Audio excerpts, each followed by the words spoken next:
جب امت کو سب مل چکی حق کی نعمت، ادا کر چکی فرض اپنا رسالت۔ آج کی نشست کا جو پہلا سوال آیا ہے یہ بڑا دردناک ہے۔ جنید شاہ نے کراچی سے یہ پوچھا ہے کہ حال ہی کے اندر پاکستان کے صوبہ سندھ کی اسمبلی کے اندر ایک قانون منظور کرایا گیا ہے، اور وہ قانون یہ ہے کہ 18 سال سے کم عمر کوئی بھی نوجوان بھائی، کوئی بھی ہماری نوجوان بہن اسلام قبول نہیں کر سکتی، اور اسلام قبول کرنے کے لیے یہ شرط لگا دی گئی ہے کہ وہ 18 سال کے بعد جا کر کے اسلام قبول کرنے کا فیصلہ کر سکتا یا کر سکتی ہے، اور اس کے لیے بھی کڑی قسم کی شرائط اور کچھ قوانین اور کچھ شرائط اور کنڈیشن رکھی گئی ہیں۔ ان کا پوچھنا یہ ہے کہ شریعت کی نظر میں اس بل کی قانونی اور شرعی حیثیت کیا ہے۔ اس سلسلے میں مختصر گزارش یہ ہے کہ یہ بل اور یہ قانون جسے منظور کرایا گیا ہے شرعاً بالکل خلاف اسلام، خلاف قرآن، خلاف شریعت، خلاف دین فطرت ہے، ناجائز اور حرام بل ہے۔ شریعت کے پاکستان جسے اسلام کے نام پر بنایا گیا، ہمارے بزرگوں نے اسلام کے لیے اس کو معرض وجود کے اندر لانے کے لیے اپنی جانوں کی قربانیاں پیش کی، مال و متاع کی قربانیاں پیش کی، صرف اور صرف ایک کلمے کی وجہ سے۔ پاکستان کا مطلب کیا؟ لا الہ الا اللہ۔ اس بنیاد پر یہ ملک بنا ہے۔ انڈیا سے ٹرینیں چلی تھیں اور وہ زندہ پیسنجرز، مسافروں کی ٹرینیں تھیں، اور پاکستان کے اندر ہجرت کرنے کے لیے آنے والے وہ ہزاروں کی تعداد میں مسلمان جب لاہور کے اندر داخل ہوتے ہیں تو وہ ٹرینیں مسلمانوں کی لاشوں کی ایمبولینسوں کے اندر تبدیل ہو گئی تھی۔ کیا کیا قربانیاں نہیں دی گئیں۔ اس وقت نعرہ کیا تھا؟ یہ مملکت بنی کیوں ہے، اس کا وجود کیوں ہوا؟ صرف اور صرف اس لیے پاکستان کا مطلب کیا؟ لا الہ الا اللہ۔ آج اسی مملکت خدا داد اسلام کے نام پر، قرآن کے نام پر اور کلمے کے نام پر بننے والی مملکت کی ایک صوبائی اسمبلی کلمے کے خلاف بل منظور کرے، اور وہ یہ بل منظور کرے کہ کوئی نوجوان لڑکا، کوئی نوجوان لڑکی اسلام نہیں قبول کر سکتے، اور اس کے لیے عمر کی قید ہے۔ حیرت ہوتی ہے کس طرح کا قانون بنایا جاتا ہے اور کس طرح کی باتیں کی جاتی ہیں۔ کیا یہ قانون بنانے والے ارکان اپنے اسلام پر شرمسار ہیں؟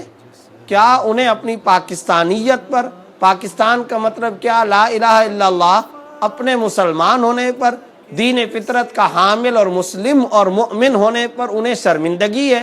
کیا نعوذ باللہ وہ اسلام کو کوئی غلط اور گندی چیز سمجھتے ہیں جس کے بارے میں وہ قانون بنا رہے ہیں کہ نہیں فلاں اس کو نہیں اختیار کر سکتا، فلاں غیر مسلم اس کو نہیں اختیار کر سکتا، فلاں اس کو قبول نہیں کر سکتا، اس کو قبول کرنے کے لیے تو یہ شرط لگائی جائے گی، یہ کنڈیشن لگائی جائیں گی، 21 دن کا اعلان کیا جائے گا، فلاں کے سامنے یہ اعلان کیا جائے گا، اس کے لیے یہ ترمیم ہے، اس کے لیے یہ شرط ہے، یہ قانون ہے۔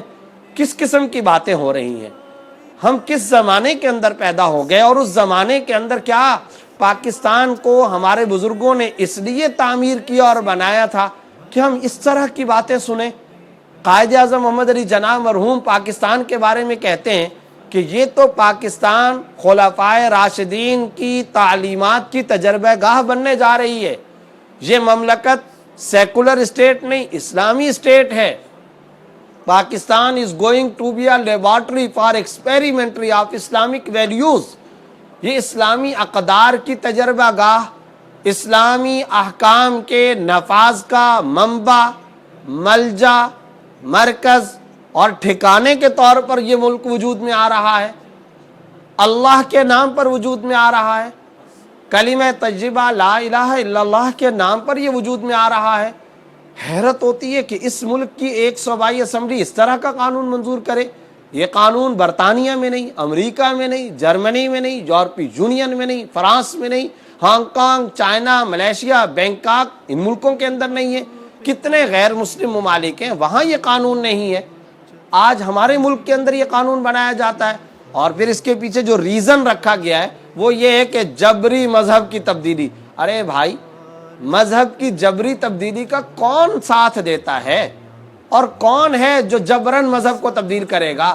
اگر کہیں کسی خطے، کسی ٹاؤن، کسی محلے، کسی علاقے کے اندر اگر یہ واقعہ پیش بھی آ جاتا ہے کہ کسی کو جبرن اسلام قبول کروایا گیا، پہلی بات تو یہ کہ ذرا تحقیق کی جائے ریکارڈ پر اس طرح کے کتنے مقدمات ہیں۔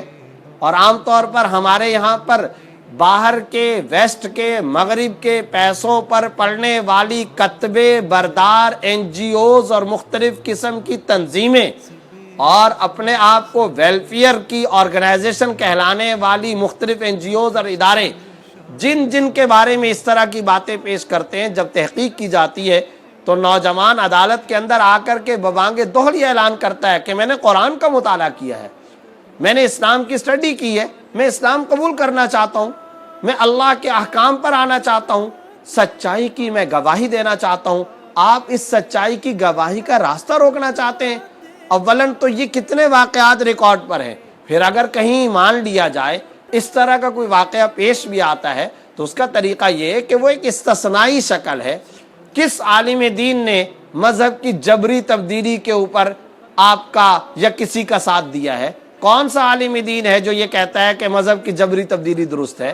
کون سا عالم دین، کون سا اسکالر، کون سا ادارہ، کون سا دارالافتاء، کون سا فتویٰ، کون سا ایسا مفتی ہے جو یہ کہے کہ کسی ہندو کو جبرن مسلمان بنا لو؟ کون ہے جو یہ کہے عیسائی، سکھ یا یہودی مجوسی کو جبرن مسلمان بناؤ؟ لا اکراہ فی الدین۔ قرآن کریم سورۃ البقرہ کے اندر یہ کہتا ہے اسلام میں داخل ہونے کے لیے کوئی جبر نہیں ہے۔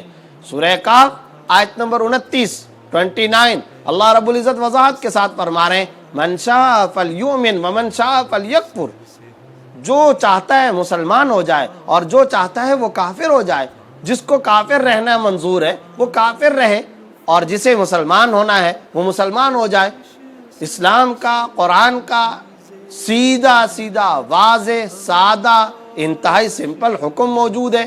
جو مسلمان ہونا چاہتا ہے وہ مسلمان ہو، جو کافر رہنا چاہتا ہے وہ کافر رہے۔ لیکن یہ بتائیے اگر ہم کسی ہندو، سکھ اور مجوسی کو یہ قدغن لگاتے ہیں اور اس نوجوان کو، اس نوجوان بھائی کو یا بہن کو یہ پابند کر دیتے ہیں کہ تو 16 سال کا ہو چکا، بالغ ہو چکا، 17 سال کا ہو چکا ہے، 18 سال کا ہو چکا ہے، اب تو قرآن کا مطالعہ نہ کر، کیسی بات کی جاتی ہے؟ یہ کس طرح کا قانون بنایا جاتا ہے؟ سب سے پہلا سوال تو یہ کہ اسلام ہے کیا؟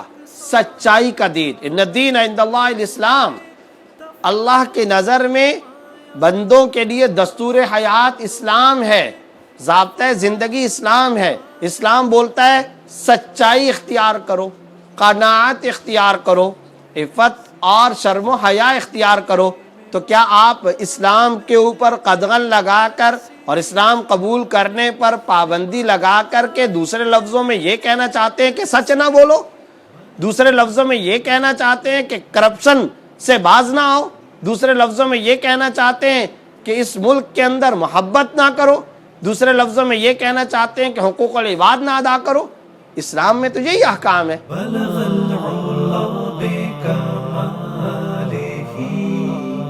كشفت الجو بجماله حسنت جميع خصاله صلوا عليه وآله